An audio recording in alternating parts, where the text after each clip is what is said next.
우리에게 주시는 하나님의 말씀은 여호수아서 1장 1절로 9절까지입니다. 이게 봉독합니다.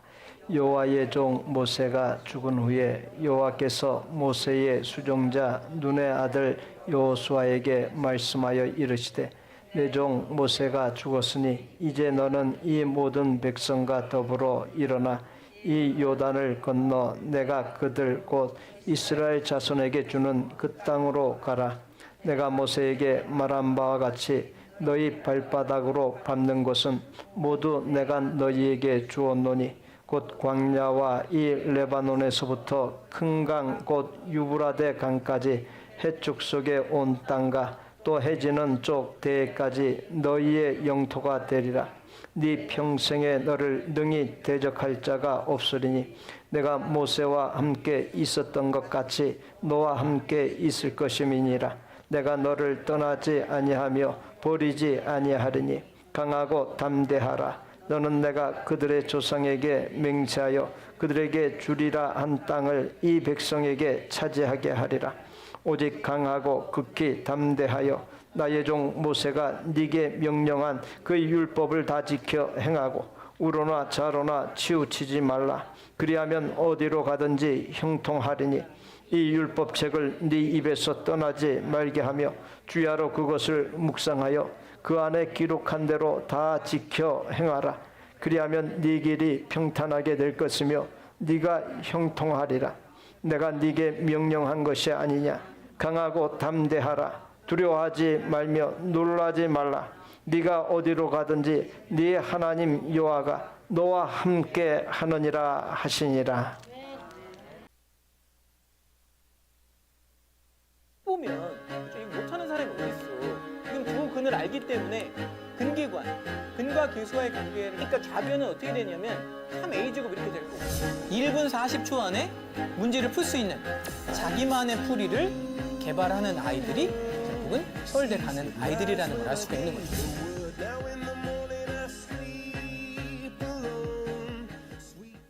교회는 그냥 썬데이 크리스찬으로 다니고 이제 뭐 토요일 날 새벽 4시까지 술 먹고 아침에 가서 성가대 하고 그래서 저는 그게 이제 저는 그렇게 살 줄 알았어요. 네. 하나님이 그렇게 내버려 둘 줄 아셨죠. 근데 하나님의 이제 그런 그 작전이 조금씩 시작되는데 일단은 길이 안 열리는 거예요. 길이 안 열리니까 그때 이제 제가 처음으로 하나님한테 기도를 했던 것 같아요. 저한테 길을 열어주시면 제가 진짜 이걸 수학 강사를 통해서 하나님 영광 드러내는 그런 강사가 되겠다고 그러면서 하나님이 조금씩 길을 열어주셨는데 첫 번째는 그 강남구청 인터넷 수능 방송이라는 방송이 그때 있었는데 들어갈 수가 없는 거예요. 근데 여기서 오디션 프로그램을 진행해서 300명 정도 강사 오디션이요? 강사 오디션. 나는 가수다 같은 그런 프로그램이에요. 그러니까 300명 정도 이렇게 학생들을 이렇게 앉혀놓고 10명의 강사가 이제 자기 강의를 해서 1등만 데뷔를 시키는 프로그램에 나가서 그래서 이제 거기 1등을 제가 한 거죠. 1등을 해서 딱 들어갔는데 근데 제가 딱 3년 만에 1등이에요. 거기서 150명 전 영역 뭐 국영수 사탐과탐 이런 데서. 근데 저는 어떻게 그때 강의를 했냐면 모든 강의를 들어가기 전에 화장실 들어가서 문 잠그고 무릎 꿇고 하나님한테 변기 잡고 그리고 이제 엄청 기도하고 완전히 성령의 인도하심으로 강의를 하는 거예요. 수학 강의를. 그러니까 어떻게 제가 한 50분 정도 강의 하잖아요. 예. 어떻게 했는지 모르겠는데 딱 끝나 있는 거예요. 근데 이제 제가 강의 모니터링을 하면서 제 모습을 보면서 이게 누구야? 왜냐면 제가 생각하는 저보다 훨씬 잘하는 거예요. 그러니까 이제 성령님이 개입을 하시는 거죠. 다 이제 그때부터 하나하나 이제 하나님 손이 나와서 이렇게 딱. 근데 지금도 여기 CBS 오면 일단 저는 화장실부터 가는데 화장실 가려고 하는 게 아니라 기도하러 가는 거죠. 이제. 무릎 꿇고 기도할 수 있는 데가 화장실밖에 없잖아요, 실은. 모든 건 골방에서 승부가 나는 거잖아요. 그래서 저도 이제 골방 기도 시작한 지 한 1년 4개월 정도 됐는데 그러니까 기도하니까 그 골방 안에서 진짜 모든 전세가 다 바뀌어요. 그러니까 저는 가만히 있지만 그냥 주변의 지형지물이 다 바뀌는 거예요, 나오면.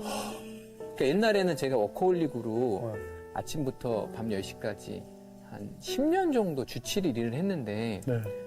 그거보다 훨씬 지금은 적게 일을 하지만 지금 훨씬 잘 돼요. 지금 모든 게. 하나님은 반드시 응답을 해주시거든요. 반드시 응답을 해주시는데 노트를 백지 노트를 피고 펜을 놓잖아요. 반드시 하나님의 말씀을 주세요. 그러면 그냥 생각나는 걸 적으면 그게 기도 응답이에요. 그게 나한테 하나님이 주시는 말씀이고 그거 이렇게 쭉 쌓인 거 보잖아요. 되게 재밌어요. 아, 하나님이 내 인생에서 굉장히 깊숙이 관여하고 계신다는 거를 그 노트 보면 다 알아요. 이제 기도를 그때 한 번만 일회성으로 하는 게 아니라 좀 지나잖아요. 그럼 앞에 거 보면 지우기도 해요. 이렇게 긋고. 아, 이건 아니구나. 하나님 이거 취소요.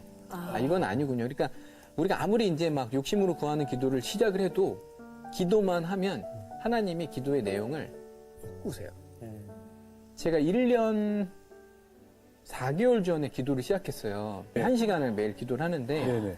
하나님이 재밌으신 게 결과를 먼저 가르쳐 주시고 해준다 내가 기도해라. 그러니까 이게 기독교가 실은 다른 종교나 우리가 사회적인 이거랑은 완전히 구조가 다른 게 미래에서 현재를 보는 거거든요. 그러니까 예수님도 십자가에 못 박히시기 전에 물론 그 고난이 얼마나 큰지를 아셨지만 미리 결과를 다 아셨잖아요. 네. 왜냐하면 본인이 부활하시고 승천하실 걸 다 아셨던 것처럼 우리가 기도를 하면 먼저 기도 응답을 받고 그리고 나서 기도의 분량을 채운 다음에 응답이 이루어지는 게 기독교적인 사고방식이거든요.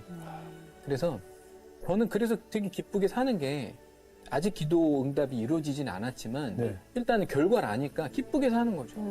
될 걸 아니까. 다른 사람들은 뭐 될까 안 될까 그러면 두려움이 없는 거예요. 그렇죠. 제가 양다리에 걸치면서 이제 강제적으로 이렇게 넘어왔단 말이에요. 하나님의 강권에 의해서 이렇게 신앙 쪽으로 넘어왔는데 새로운 세상을 봤어요. 태어나서도 한 번도 보지 못했던 세상. 와. 그게 뭐냐면 두려움이 없는 세상. 그러니까 이게 상황이랑 상관이 없어요. 그러니까 상황이 아무리 안 좋아도 두려움이 안 생겨요. 근심이 안 생기고 걱정이 안 돼. 기도는 절대 땅에 떨어지지 않거든요.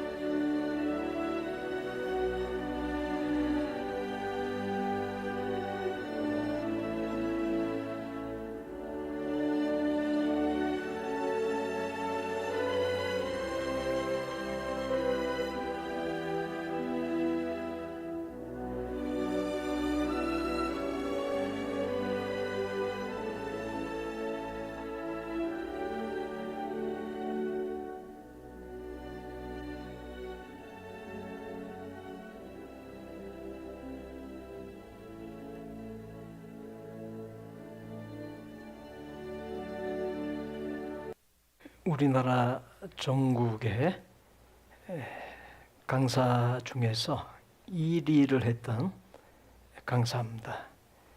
수학 강사. 좀 신앙하고 좀 멀게 느껴지지 않습니까? 그 과목 자체가 너무 이렇게 숫자를 가지고서 사는 사람이니까 얼굴도 보니까 좀 반질반질해 보이지 않습니까? 좀 그렇게 기도할 사람 같이 보이지 않습니다. 근데 다른 곳도 아닌 화장실에 들어가서 변기를 붙잡고 기도했다. 아주 스페셜티가 있어 보이는 그런 그 신앙의 면모를 우리에게 보여주고 있습니다. 우리가 하나님의 마음을 움직이기 위해서 하나님을 감동시키기 위해서 나와 하나님과의 관계에서 남이 갖고 있지 아니한 스페셜티, 그것이 있다고 한다면은 하나님이 보실 때 어떻습니까? 이거 특별하네. 좀 특별한 느낌을 받을 거 아니에요? 그러면 하나님께서 감동받으시고 또 마음이 움직여지셔서 우리에게 놀라운 일들을 행하시는 같은 은혜를 경험할 수 있을 줄로 믿습니다. 그래서 우리도 한번 좀 생각해 보십시오. 좀 영적으로 좀 계산을 해보세요. 뭐 이 세상의 것만 자꾸 계산적이지 말고 좀 영적인 것에 계산적이어서 어떻게 하면 내가 하나님 앞에 좀 남이 같지 아니한 특별한 모습으로 한번 나가볼 것인가? 하나님을 내가 어떻게 어필할 것인가? 그걸 좀 생각해서 정말 하나님과의 관계를 좀 특별하게 이루어가면서 정말 하나님의 역사하심을 이 모양 저 모양으로 경험할 수 있는 저와 우리 성도님들 다 되실 수 있기를 바랍니다. 항상 폐하 잘 됩니다 라고만 말하는 신하가 있었습니다. 어느 날 왕과 그 신하가 함께 사냥을 나갔습니다. 신하가 왕의 총에 총알을 거꾸로 장전하는 바람에 왕의 손가락 하나가 잘려나가고 말았습니다. 그러자 신하는 늘 하던 대로 폐하 참 잘된 일입니다 라고 말했습니다. 그러자 왕이 벌컥 화를 내며 신하를 감방에 쳐넣었습니다. 이듬해 왕이 다시 사냥을 나갔다가 길을 잃어 식인종에게 붙잡히고 말았습니다. 식인종들이 왕을 가만히 살펴보았더니 손가락 하나가 없었습니다. 그들은 서로 이 음식은 흠이 있구나라며 왕을 풀어주었습니다. 식인종에게 풀려난 왕은 감옥에 있는 신하를 찾아갔고 신하에게 자네 덕분에 살았어. 미안하네 라고 말했습니다. 그러자 신하는 폐하 참으로 잘된 일입니다. 제가 감옥에 안 들어왔으면 폐하와 같이 사냥을 나갔을 것이고 저는 흠없는 음식이 되어 식인종들의 밥이 되었을 것입니다. 그렇게 말했습니다. 이어지는 내용의 풍자로 들려드린 이야기입니다.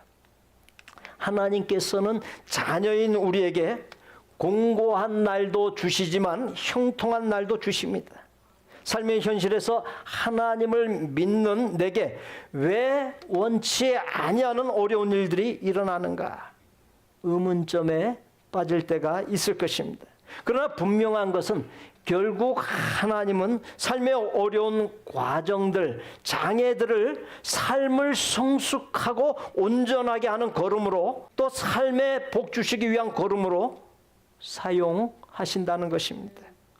하나님은 믿는 자에게 모든 것이 합력하여 선을 이루게 하시는 분이십니다. 그렇게 현재 삶에 어떤 어려움이 있더라도 하나님을 바라보고 하나님 안에 온전히 거하고 하나님의 인도하여 주심, 긍휼히 여겨주심을 구하며 기다리면 하나님께서 반드시 책임져 주십니다. 인간은 오래전에 농경사회에서 산업사회로 전환되어 살다가 이제는 산업사회에서 정보사회로 전환된 가운데서 살고 있습니다.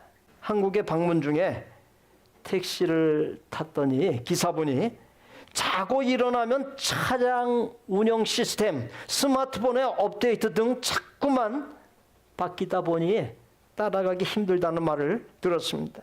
정보기술이라고 하는 말이 있습니다. 이는 하드웨어, 소프트웨어, 전기통신, 방송, 멀티미디어, 통신망 등 사회 기반을 형성하는 유형 및 무형의 기술 분야를 가리키는 말입니다. 정보기술의 눈부신 발전으로 더는 땅 부자가 아닙니다. 오늘날 세계 최고 부자군에 속하는 사람들은 바로 정보기술을 이끄는 사람들입니다. 어쨌든 일일이 다 따라잡기 힘든 급변하는 전환기 속에서 우리 모두가 살아가고 있습니다. 함께 봉독했던 본문을 보면 이스라엘 민족이 중대한 전환기를 맞고 있는 것을 봅니다. 지도자가 모세에서 여호수아로 바뀌었습니다. 40년 광야 생활을 겪고 가나안 정착 생활로 거주 환경이 바뀌고 유목 생활에서 농경 생활로 변화가 일어나고 주식이 만나와 메추라기에서 농산물로 바뀌는 전환기입니다. 더는 가나안 땅을 향해 행진하는 시기가 아닌 전쟁을 통해 가나안 땅을 정복해야만 하는 전환기입니다. 그러한 전환기를 어떻게 대처하느냐에 따라 그들의 미래가 달라집니다. 약속의 땅을 점령하여 안식을 누릴 수도 있고 반면에 망하여 없어질 수도 있는 상황이었습니다. 우리 역시 가정과 생업의 현장과 대인관계와 신앙생활에서 전환기를 어떻게 대처하느냐에 따라 미래의 인생이 성공적일 수도 있고 실패의 나락으로 떨어질 수도 있습니다. 중대한 전환기에 어떻게 해야 염려와 두려움과 고난이 있는 광야 생활을 마감하고 하나님께서 주시는 가나안 복지의 삶을 누릴 수 있겠습니까?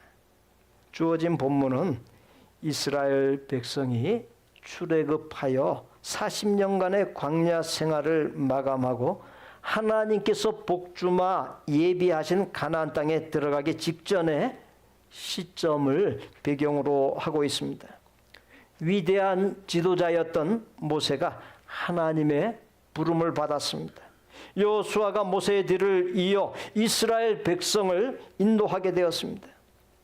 여호수아는 모세 곁에서 보좌하면서 모세가 엄청난 일들을 행한 것을 직접 목격한 사람입니다.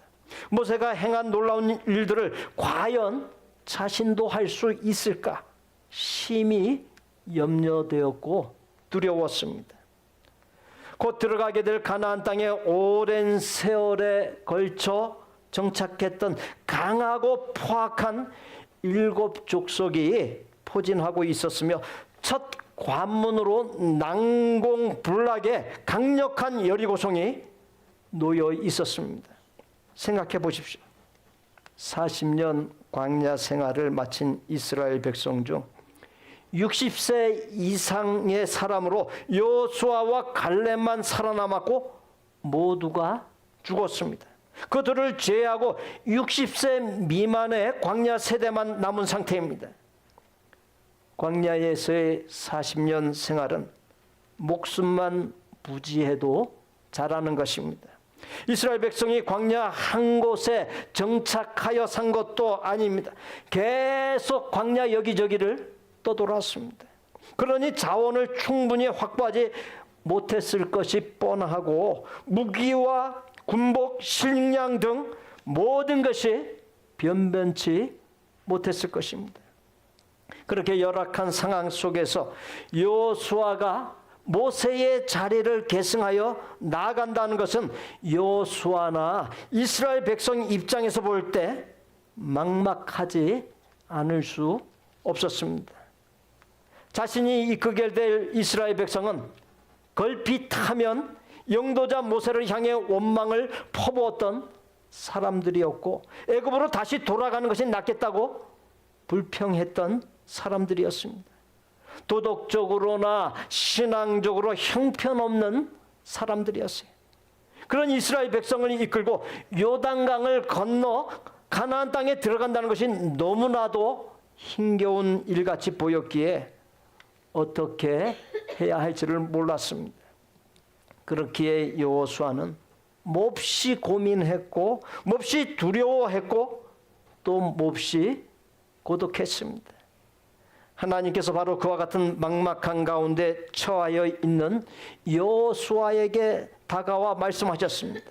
본문 5절로 6절 그리고 9절 말씀입니다. 함께 봉독합니다. 네 평생에 너를 능히 대적할 자가 없으리니 내가 모세와 함께 있었던 것 같이 너와 함께 있을 것임이니라. 내가 너를 떠나지 아니하며 버리지 아니하리니 강하고 담대하라. 너는 내가 그들의 조상에게 맹세하여 그들에게 주리라 한 땅을 이 백성에 차지하게 하리라. 내가 네게 명령한 것이 아니냐. 강하고 담대하라. 두려워하지 말며 놀라지 말라. 네가 어디로 가든지 네 하나님 여호와가 너와 함께 하느니라 하시니라. 이와 같은 말씀은 오랜 가뭄 끝에 단비가 아닐 수 없습니다. 너무도 힘이 되는 말씀이었습니다. 여러분과 저 역시 내 나라가 아닌 타 언어권, 타 문화권 속의 이민자로 살아가면서 고민되고 불안하고 고독한 순간들을 맞곤 하지 않습니까?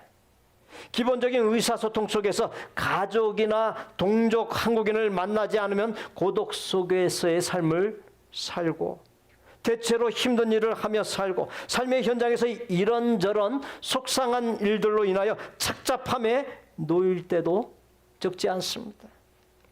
나의 사업체와 직장 생활이 난간에 봉착하지는 않을까? 전혀 예기치 못했던 중병에 걸리거나 커다란 상호를 만나지는 않을까? 등 불확실한 미래, 염려와 두려움에 놓이곤 합니다. 여호수아를 찾아 말씀을 주셨던 하나님께서 이민자로 공고한 삶을 살아가는 이 자리에 나에게도 똑같이 다가오셔서 내가 너와 함께 하여 줄 것이므로 강하고 담대하라, 두려워하지 말며 놀라지 말라 말씀하십니다. 하나님께서 그와 같은 말씀을 주시면서 한 가지를 제시하셨습니다. 함께 봉독합니다. 본문 7절로 8절입니다. 오직 강하고 극히 담대하여 나의 종 모세가 네게 명령한 그 율법을 다 지켜 행하고 우로나 좌로나 치우치지 말라. 그리하면 어디로 가든지 형통하리니 이 율법책을 네 입에서 떠나지 말게 하며 주야로 그것을 묵상하여 그 안에 기록한 대로 다 지켜 행하라. 그리하면 네 길이 평탄하게 될 것이며 네가 형통하리라.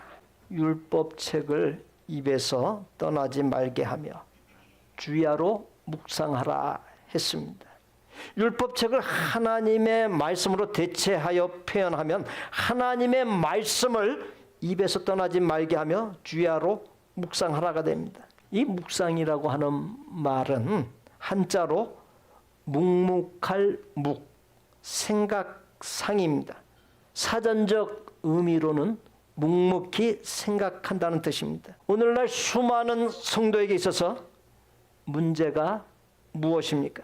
하나님의 말씀을 신앙 지식 차원의 것으로 여긴다는 것, 머리로만 이해한다는 것입니다. 즉 하나님의 말씀이 생각 속에서만 맴돈다는 것입니다. 한 걸음 더 나아가기는 하지만 깨닫고 은혜 받은 것으로 끝납니다.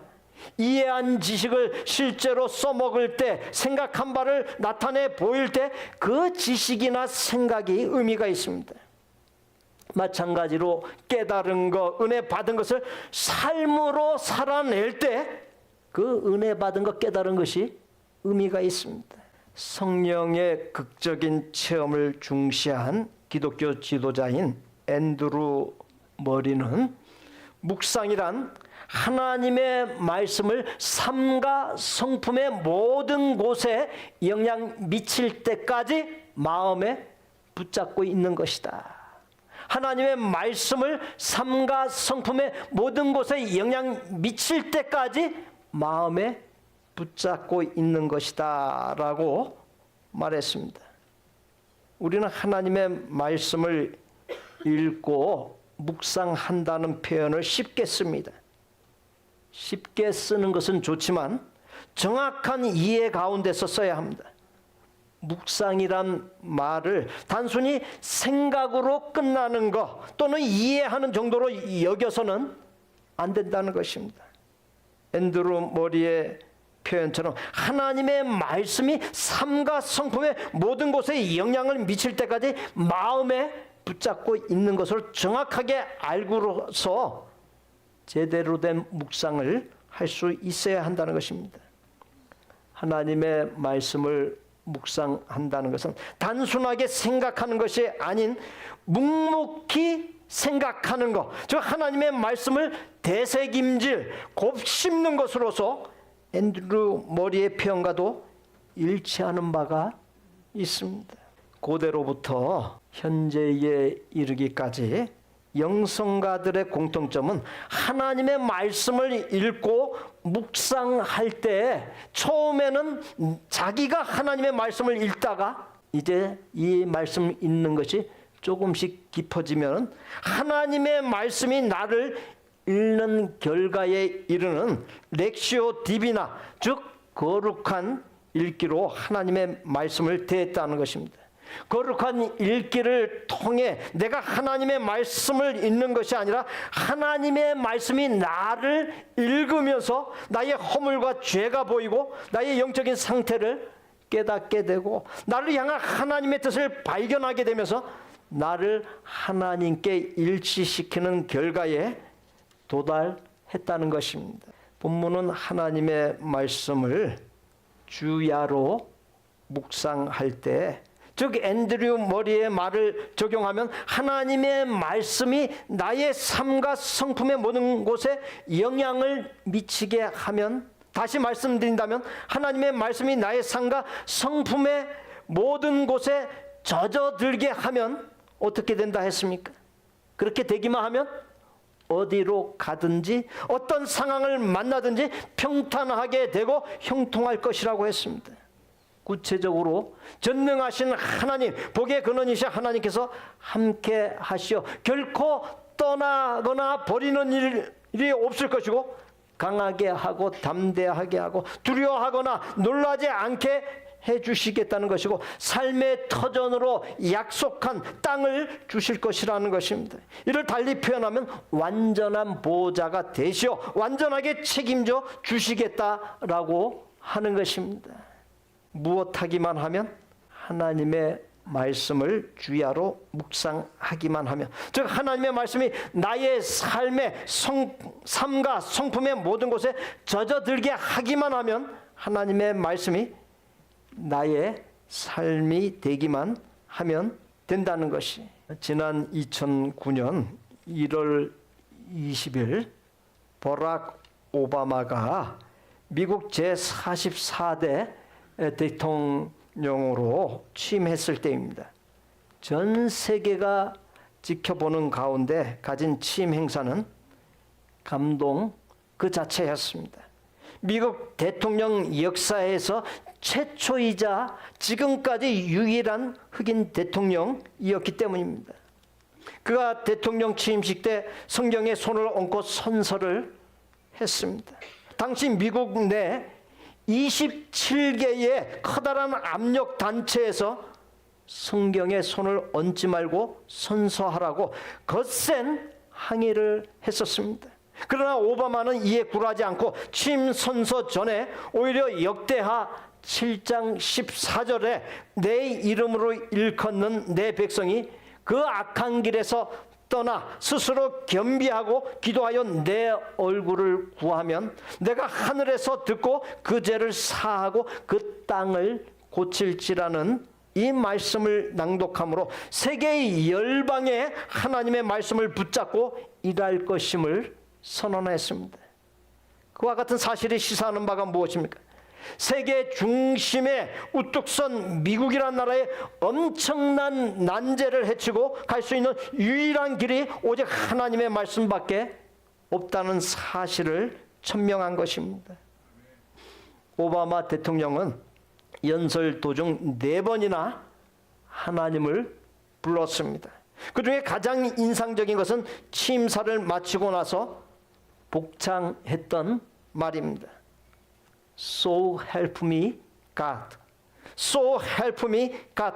하나님 나를 도와주세요. 하나님 나를 도와주세요라고 하나님께 도움을 간구했던 것입니다. 신앙이라고 하는 말을 정의하면 하나님의 말씀에 나 자신을 맞추는 것입니다. 하나님의 말씀은 나 자신의 상태를 정확히 깨닫게 해주는 거울입니다. 하나님의 말씀은 바른 길, 형통하고 복받는 길을 알려주는 인생의 나침반이요 내비게이션입니다. 전쟁 중에 미군 조종사 6명이 비행기 한 대를 몰고 아프리카 군사기지를 향해 가고 있었습니다.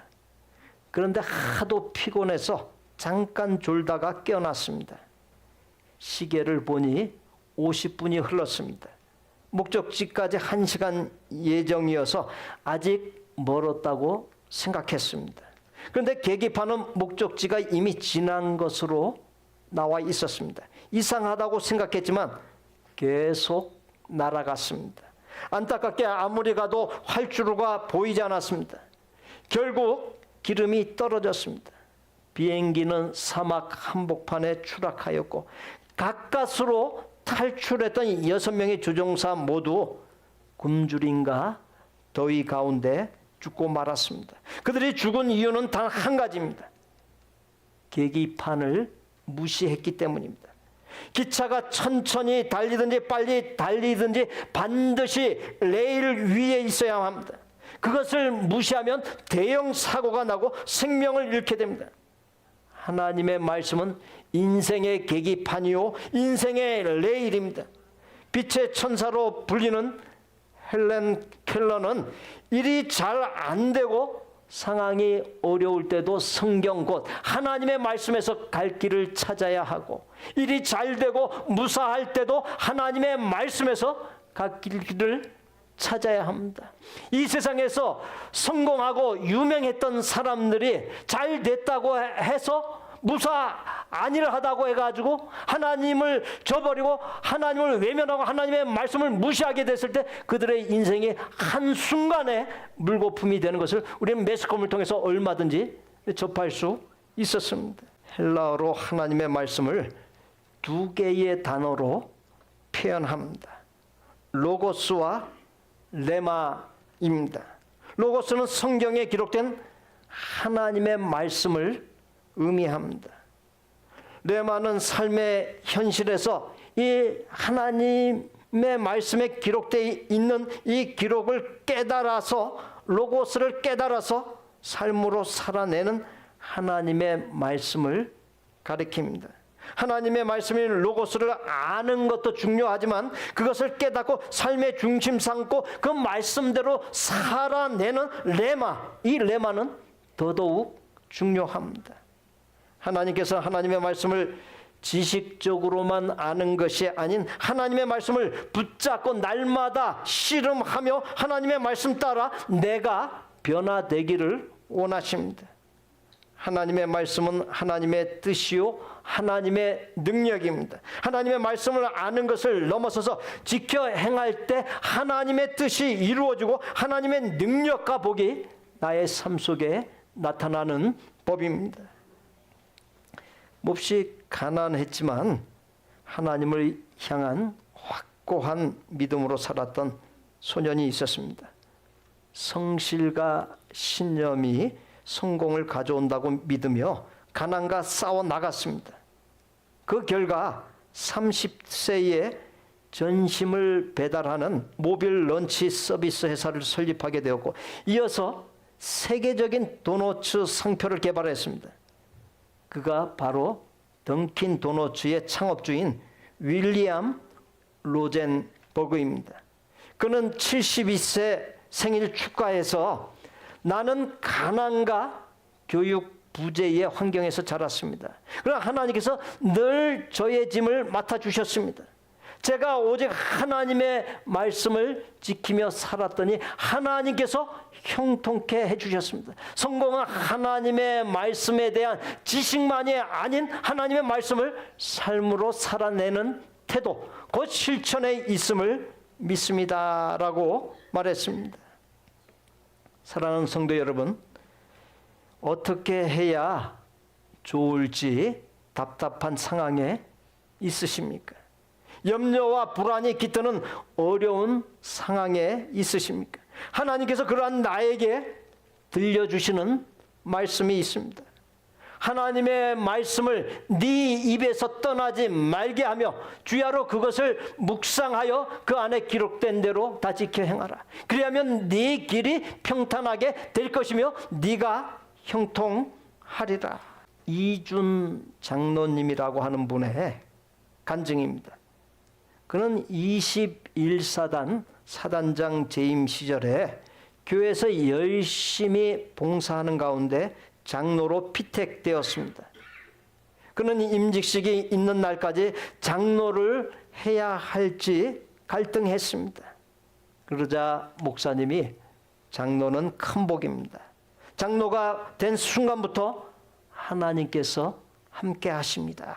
라고 말씀하면서 권면했습니다. 그는 하나님께서 장로 직분이란 복을 주시면 자신도 하나님께 뭔가 보답을 해야겠다 생각했습니다. 그러나 자신이 다른 사람보다 뛰어난 재능과 지식을 갖고 있는 것도 아니고 많은 재물을 갖고 있는 것도 아니기에 무엇으로 하나님께 영광을 돌려야 할지 고민하게 되었습니다. 그러던 중 하나님 앞에 두 가지를 서원했습니다.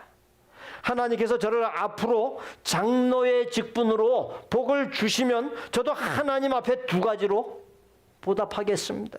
첫째, 장군이지만 장군으로서 절대로 사람들 앞에서 술을 입에 대지 않겠습니다. 둘째, 새벽 기도회를 빠지지 않겠습니다. 새벽 기도회에 나가 성도들 앞에 본을 보이겠습니다. 그런데 생각해 보십시오, 여러분. 장군들이 술을 마시지 않는다는 것은 그건 보통 힘든 일이 아닙니다. 그런 술자리에 가서도 사이다나 콜라를 마셨고 아무리 힘들고 바빠도 늘 새벽 기도회를 드렸습니다. 그러자 사단장에서 더 이상 진급이 어려운데도 하나님께서 함께해 주셔서 계속 진급을 거듭해서 대장이 되고 나중에는 국방장관이 되어 하나님께 영광을 돌렸습니다.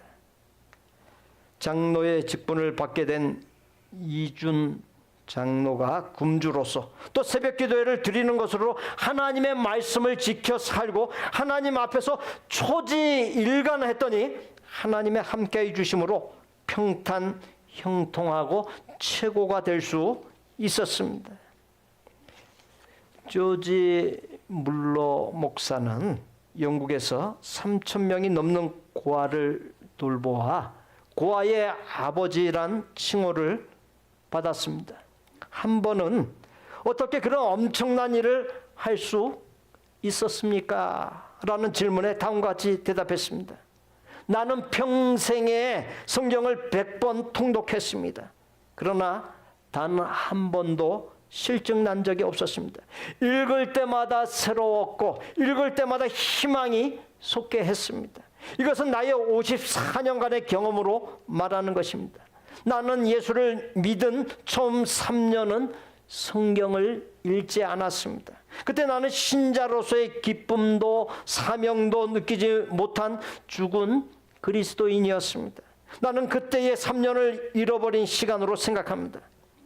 영적 생활의 활력은 날마다 성경을 읽느냐 읽지 않느냐 하는 문제와 정비례하여 올라가기도 하고 떨어지기도 합니다. 성경 읽기를 일가로 할 수 있다면 그 이상의 은혜는 없을 것입니다. 라고 말했습니다. 성공한 신앙의 위인들의 공통점은 언제나 하나님을 삶의 중심 삼고 하나님의 말씀을 지키는 원칙이 확실했다는 데 있습니다. 성경은 모든 학문, 모든 진리, 모든 지혜, 모든 비밀, 성공학 등을 망라한 인간에게 있어서 최고의 보고입니다. 함께 봉독합니다. 복 있는 사람은 오직 여호와의 율법을 즐거워하여 그의 율법을 주야로 묵상하는도다. 그런 시냇가에 심은 나무가 철을 따라 열매를 맺으며 그 잎사귀가 마르지 아니한 같으니 그가 하는 모든 일이 다 형통하리로다. 주의 법을 사랑하는 자에게는 큰 평안이 있으니 저희에게 장애물이 없으리이다. 하나님의 말씀을 즐거워하고 그 하나님의 말씀을 주야로 묵상하는 사람은 어디에 심은 나무와 같다? 시냇가에 심은 나무와 같다. 가라지 아니하는 늘 차고 넘치는 풍성한 그 시냇가에 근처에 심은 나무와 같다. 그래서 철을 따라 열매를 맺고 잎사귀가 마르지 아니하고 모든 하는 일이 형통하게 된다. 하나님의 말씀을 사랑하는 자에게는 무엇이 있다라고 그랬어요? 큰 평안이 있고 저에게 무엇이 없다? 장애물이 없다. 장애물이 쏜살같이 막 내게 다가오다가도 혼비백산해서 7길을 도망치는 역사가 일어나게 된다는 것입니다. 또 하나님의 말씀 함께 봉독합니다. 내가 생명과 사망과 복과 저주를 네 앞에 두었은즉 너와 네 자손이 살기 위하여 생명을 택하고 곧 내가 오늘 네게 명령하여 네 하나님 여호와를 사랑하고 그 모든 길로 행하며 그의 명령과 규례와 법도를 지키라 하는 것이라. 그리하면 네가 생존하며 번성할 것이요 또 네 하나님 여호와께서 네가 가서 차지할 땅에서 네게 복을 주실 것임이니라. 네 하나님 여호와를 사랑하고 그의 말씀을 청종하며 또 그를 의지하라. 그는 내 생명이시오 내 장수이시니. 하나님의 말씀은 삶의 모든 문제와 위기로부터 보호해주고 건져주는 생명 싸개입니다. 우리에게 두려움이 없으면 하나님의 말씀이라는 생명 싸개 안에 있기 때문입니다. 사랑하는 성도 여러분, 삶의 염려와 불안, 어려움이 있으십니까? 모든 문제와 위기로부터 보호해 주시고 건져 주시는 생명싸개인 하나님의 말씀 앞에 나아가십시오.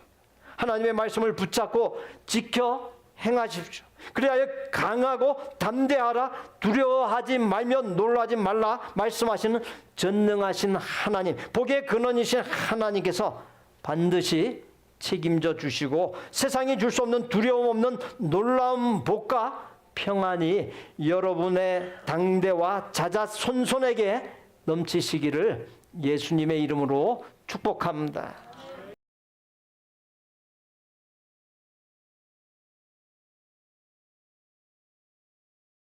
우리 구주 예수 그리스도의 은혜와 아버지 하나님의 거룩하고 완전한 사랑과 성령님의 교통, 내주, 깨닫게 하심, 감동, 인도하심이 하나님의 말씀을 생명처럼 소중히 여기고 마음과 힘을 다해 지켜 사는 가운데 세상이 줄 수 없는 하나님의 평안이 넘쳐 두려움 없는 삶, 두려움 없는 세상을 살기를 소원하고 작정하는 모든 아름다운 마음의 성도들과 가족과 생업과 학업과 대인관계와 미래 위에 우리 복된 교회 신앙 공동체 위에 우리가 사랑을 나누는 선교지와 사역자들 위에 이제로부터 영원토록 함께 계실지어다. 아멘.